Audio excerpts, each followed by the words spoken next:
Which Final Destination movie is the best? Well, let's try to figure that out. This is not going to be your typical ranking video. Welcome to Tea and Popcorn, where we talk about movies. I'm your host, Megan. I'm a content creator who has been talking about movies for nearly a decade. I have my degree in digital communication arts, where I studied film production. And I'm a huge fan of Final Destination movies, so I could not wait to revisit these. I'm going to review all the movies by chronological order, from Final Destination 2000 all the way to Bloodlines. And I'm going to score them out of 5 points for these 6 categories: story, paranoia ranking, characters, camp, and creative RIPs. I'm saying creative RIPs for my YouTube version because this is a new channel. I don't want to risk this video being taken down. And then there's a bonus point category, which I'm calling audience poll. And I asked my Instagram followers what the best Final Destination movie was, and I compiled their answers into extra points. So in total, each movie can earn 30 points. My ranking for all the movies is going to be done at the very end of this video. And if you want to play along with me, let me know your final scores and rankings in the comments. There will be a couple spoilers, so this is your warning. The film to kick off the entire franchise, Final Destination, directed by James Wan. It was created by Jeffrey Reddick. Reddick says in an interview about the movie, "The original seed came from when I was on a plane, flying back from my home state of Kentucky. I read a story in a magazine about a woman on vacation in Hawaii, and her mother called her the night before she was supposed to fly home and said, 'Don't fly home tomorrow. I have a bad feeling about it.'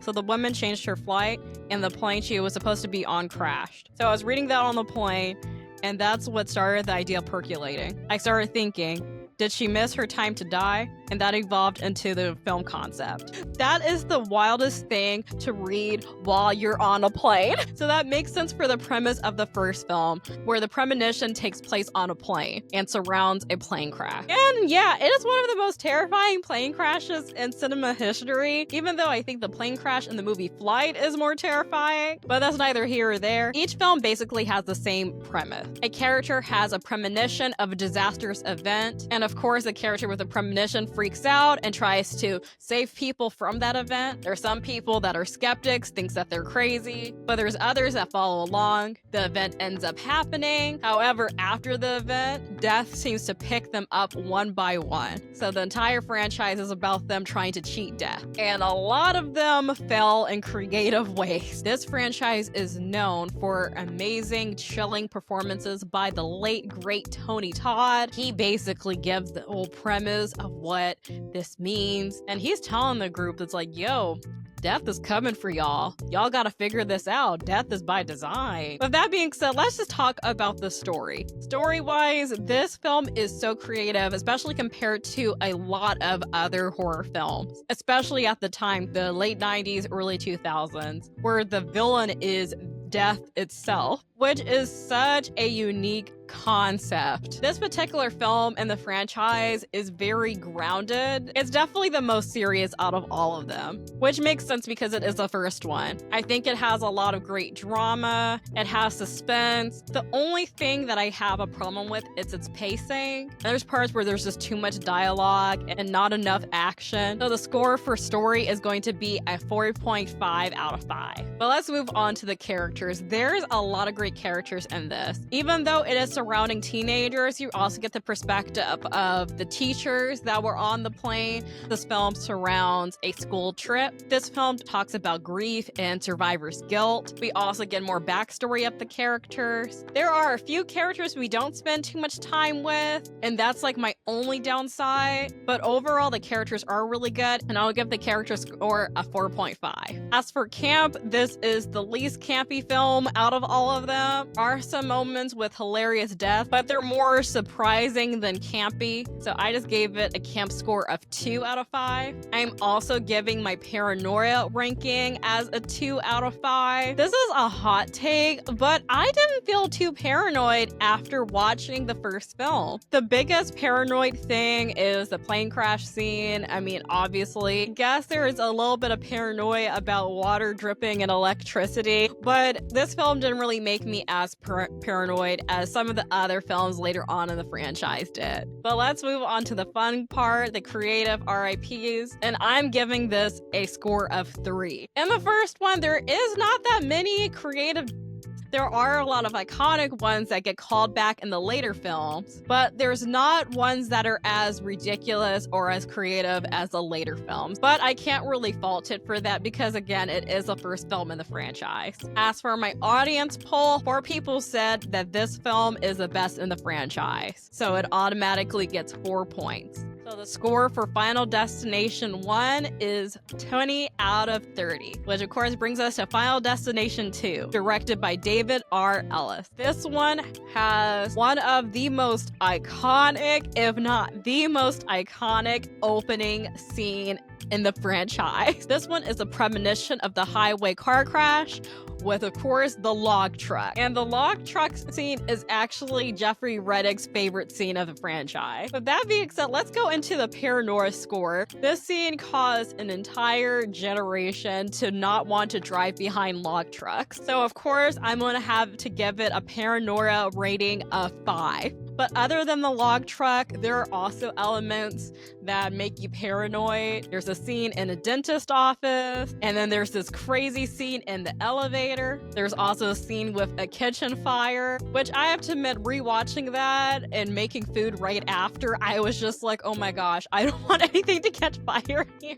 Which brings me to the creative RIPs. I'm gonna have to give a 3.5 out of 5. The ones that I mentioned are pretty creative. There's a death by airbag scene, which is so ironic and pretty camp, but overall, there's not that many creative in this. But we're starting to get a little bit more camp because of the irony of some of these deaths.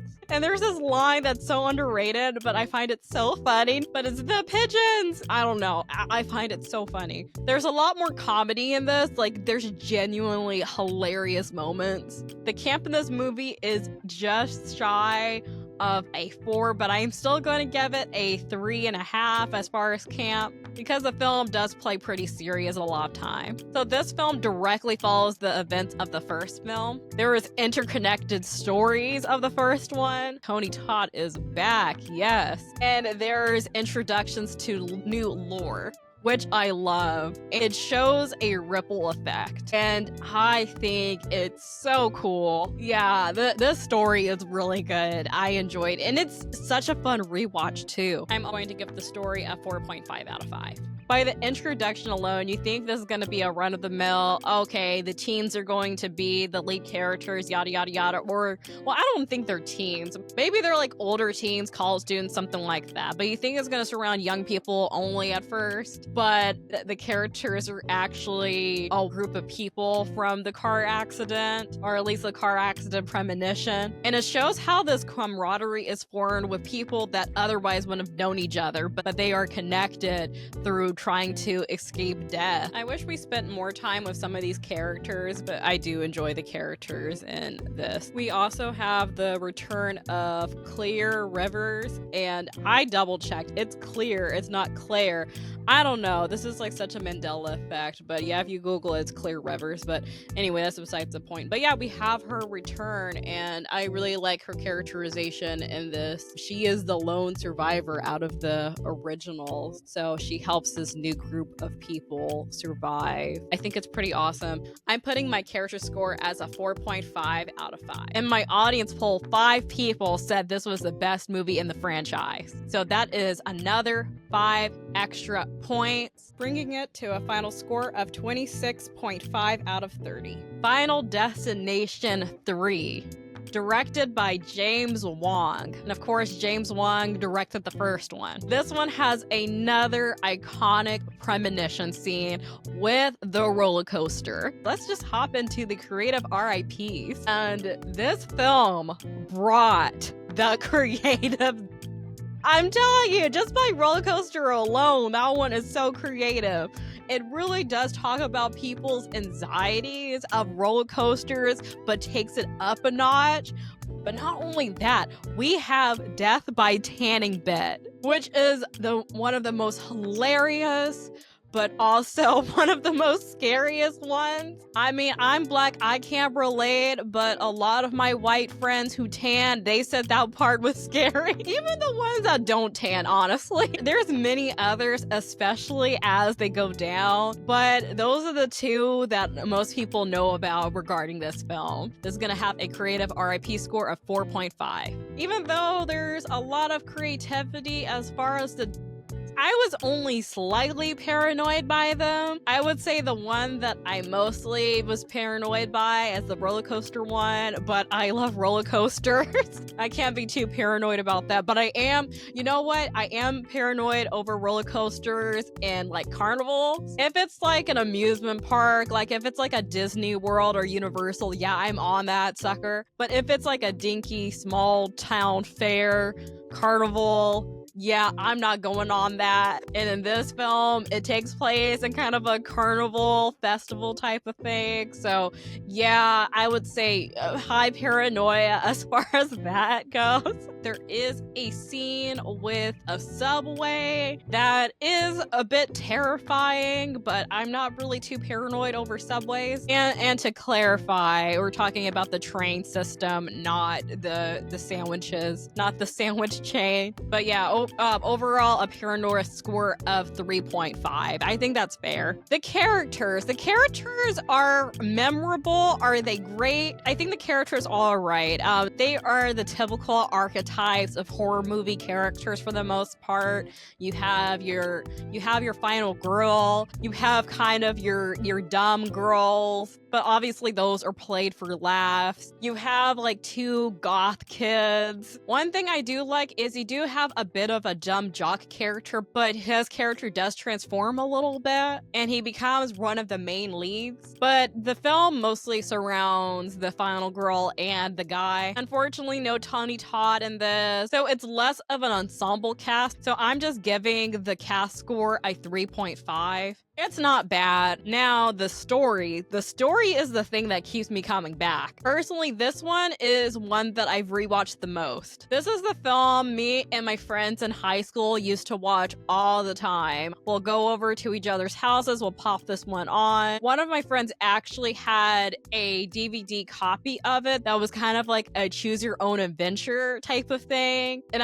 I think the whole premise was to get the characters to live or survive at the end, something like that, or figure out different ways that they could die. I don't know. It was something like that. If y'all remember that, let me know in the comments if y'all had that DVD. But yeah, that was really fun. That's another element that made this film very rewatchable. That DVD copy actually had two endings, which I think was pretty interesting. And that actually kind of makes me think about if I like the alternate ending or if I actually like the original ending. I don't know. I kind of like both in different ways. One thing I really like about this film is that it plays around with the idea of foreshadowing the demise of each of the characters. And that's like slightly mentioned in the other two films, but this one does take it up a notch, if you know what I'm saying. As for the story, 4.5. The camp score is going to be a 5, especially because of the death.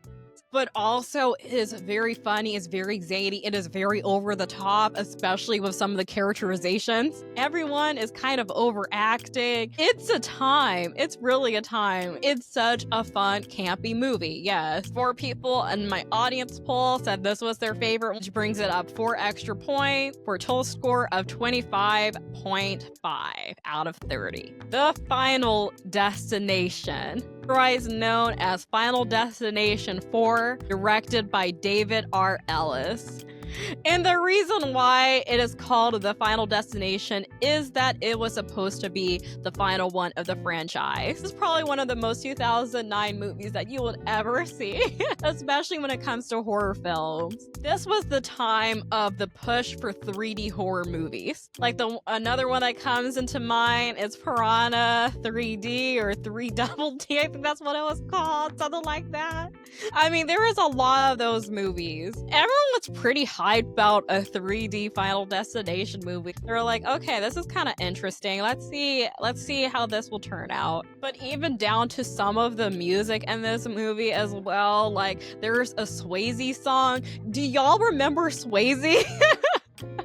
Swayze, Corona, and Lime. Like, you know what? I still kind of mess with that song, not gonna lie. I haven't listened to it forever, but like, rewatching the movie, I'm like, oh yes, that song was a thing. My fellow Zillennials and Millennials would know that song. But anyway, the premonition of this film is a NASCAR race, which is insane because yes, crashes happen at NASCAR races, but it takes it a whole nother level. And that brings me to the creative RIPs. This has the most creative in the franchise. And in fact, the most embarrassing death of the franchise and some of the most random ones. If you don't know already, there's death by pole drain, and that one is crazy. It is gross, but it is so funny. So yeah, 5 out of 5. Because these are so ridiculous, including the near-death ones,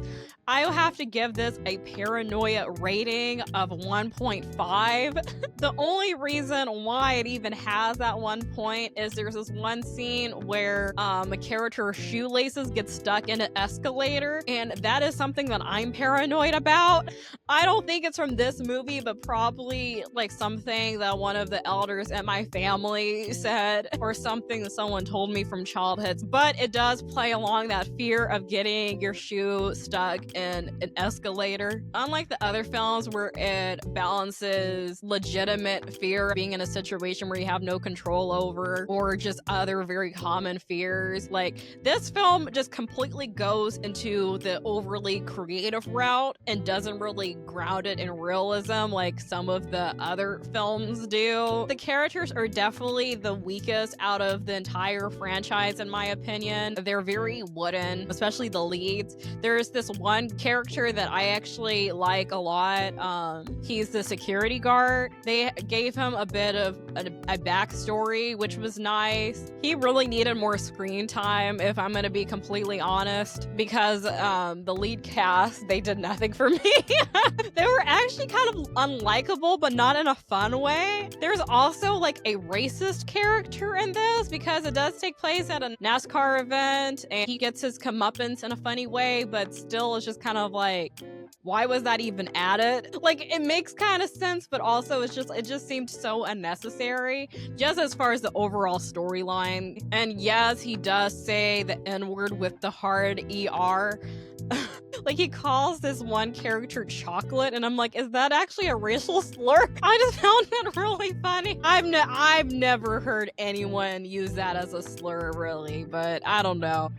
The characters are getting a 2 out of 5. Bad characters aside, the camp is at a 5. This is the most campiest out of all of them. You can't take the Final Destination seriously. And the story is going to be a 3. The story barely adds anything new at all. It's too reliant on Easter eggs and callbacks, which makes sense because this was intended to be the final movie. But in hindsight, it's actually not a great movie to end the franchise, which it honestly would have been so sad if this was actually the final movie. Another thing that was really popular at the time of this release was this show called 1,000 Ways to Die, and it's literally breaking down these alleged true stories of crazy ways people die. And they do like these reenactments and these animated medical graphics or something like that. I say all that to say that I feel like this movie took a lot of inspiration from that premise of that show.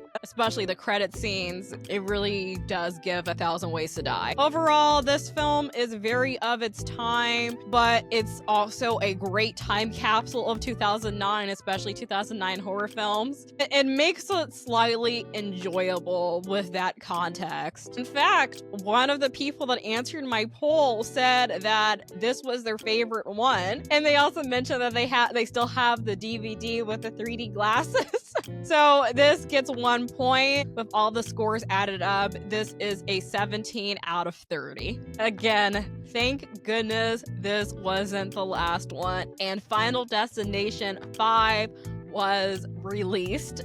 in 2011. And this one was directed by Stephen Quayle. And this is the first film in the franchise where there isn't a returning director.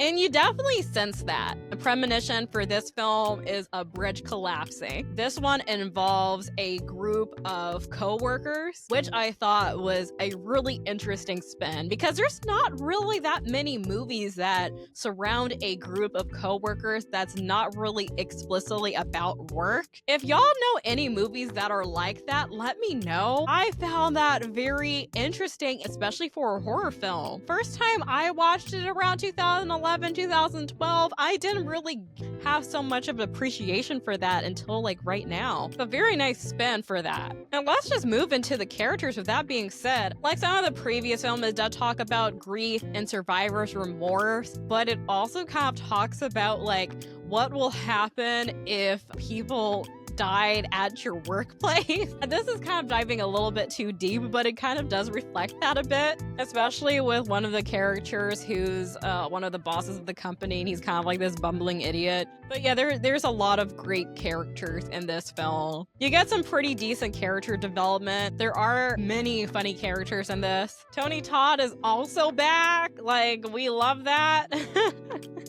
And he actually adds another layer. A great performance as usual. Even though I do like the characters and how they were co-workers, I'm still going to give my character score a 4 because I do wish we spend more time with some of the characters and less time with others. But overall, they're not too bad. And let's hop into these creative RIPs. There are a lot of creative in this one. Unlike the fourth film, this one goes back to finding its footing. Ones that are super creative, but also ones that unlock an existing fear. There's also a lot of creative foreshadowing to them as well. So I'm gonna give this a score of 4.5 out of 5, which then goes into the paranoia score, which I'm just gonna jump in and say I'm giving it a 4 because this film gave me the fear of LASIK eye surgery.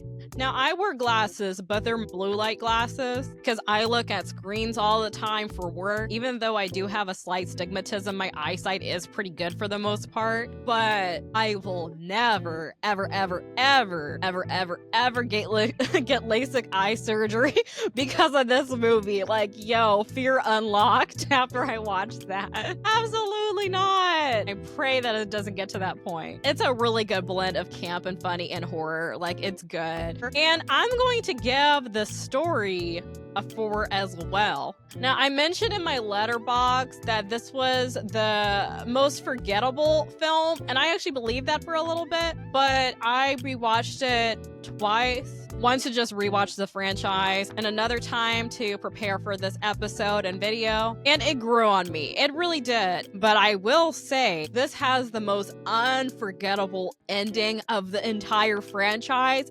The ending is the best part of the movie, and that's no shade, but really it is. It's great. It's brilliant. Only reason why I'm also giving this a 4 is because there is a B plot that I found kind of stopped the film in its tracks too much, but it does work for the overall plot of the film. Yeah, that's what B plots are supposed to do, but like, I'm telling you, like, you think it's unnecessary, but it's so necessary, and that's why I like it. It's so good. My cheeks are hurting because I'm smiling so much, y'all.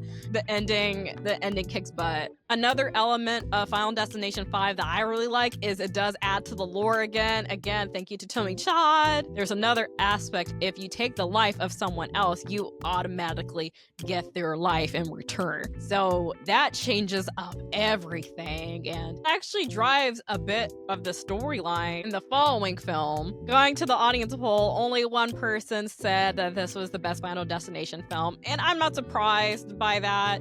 So that gives 1 extra point with a total score of 21.5 out of 30, which brings us to the most recent film at the time of this recording, Final Destination Bloodlines. Actually has 2 directors, John Lebowski and Adam Stein. The premonition takes place in the 1960s with a collapsing sky tower. But the film fast forwards into present day with the granddaughter of the person that had the premonition. So that that adds a whole new layer to the story, which is so freaking good. But we're going to dive more into the story aspect a little bit later, because I first want to talk about creativity of the RIPs of this. This is getting a 5. This is getting a 5. Not only are very creative, but they're also terrifying because it's objects that you wouldn't even think that could you in ways that things could happen, and the way that they're done is just so shocking. It really takes you aback.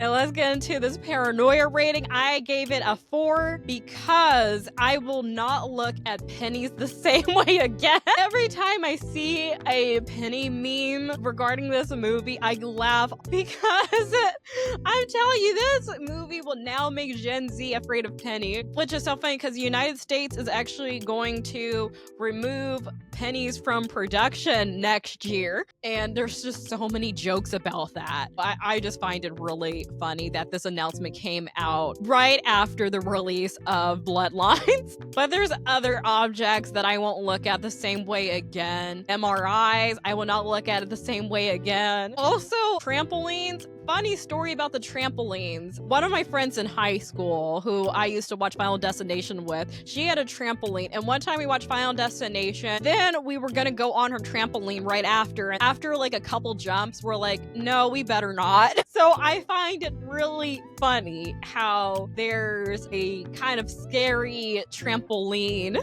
thing in this movie. I mean, obviously, I'm not gonna sue the writer for this one because I've never told that story publicly. I just found that hilarious personally. Hopping into the characters, of course, with the film being called Bloodlines, this all surrounds a family. I love this cast so much, and I love the characters. I mean, of course, the family dynamic of horror films, that's nothing new. The way that this is done, again, it adds more to the lore of the story. I actually have a favorite character for the first time for the main cast, the character of Eric, played by Richard Harmon. He was so funny. He played the character very well, went above and beyond. I really feel like overall the cast were not phoning it in. I think everyone did great. I think this is really the best when it comes to directing, especially directing the cast and as far as cast performances. And of course, Tony Todd. This is his last performance, and I believe this is his last movie appearance. And this was such a great send-off to him. Very heartbreaking. It was a beautiful, like, bittersweet ending to his storyline, and just a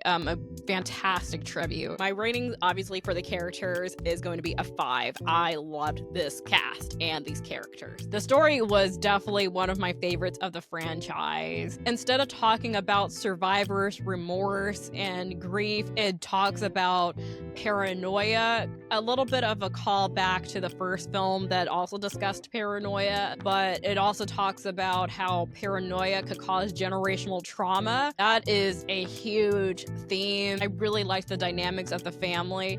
This is almost a 5 rating, but I will say there's this one scene, even though Eric is technically not a part of the bloodline, why he still got the way that he did. Like, that whole thing didn't really make any sense to me, unless if he was always destined to die that way, or that happened to always be his time. Now, actually, nope, I take that back. I get it now, because he was supposed to die in the tattoo shop, but it was still a red herring. I get it now. I get it. Okay, I'm changing my score. I just had to talk it out. Okay, so it was gonna be a 4.5. but it's a 5 now. As far as camp, the camp is gonna be a 4.5. Did have campy elements, but it wasn't as camp as some of the previous were. But yeah, I mean, it was still pretty heavy on the camp. So I think 4.5 is great.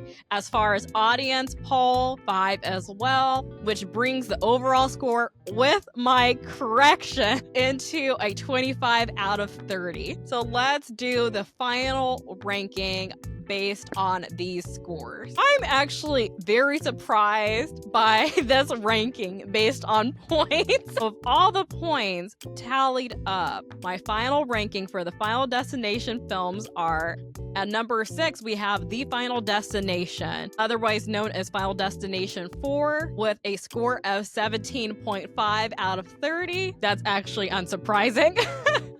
At number 5, we have a shocker, the first Final Destination film, with a score of 20 out of 30. At number 4, we have Final Destination 5, with a score of 21.5 out of 30. At number 3, we have Final Destination Bloodlines, with a score of 25 out of 30. At number 2, we have Final Destination 3, with a score of 25.5 out of 30, which then brings the number 1, the best film of the Final Destination franchise, according to points, is Final Destination 2 with 26.5 out of 30 points. Let me know your final score in the comments. I know some of these rankings might be a little bit unpopular, but if you like more unpopular opinions, check out my last unpopular opinions video, or check out this video that YouTube recommends for you,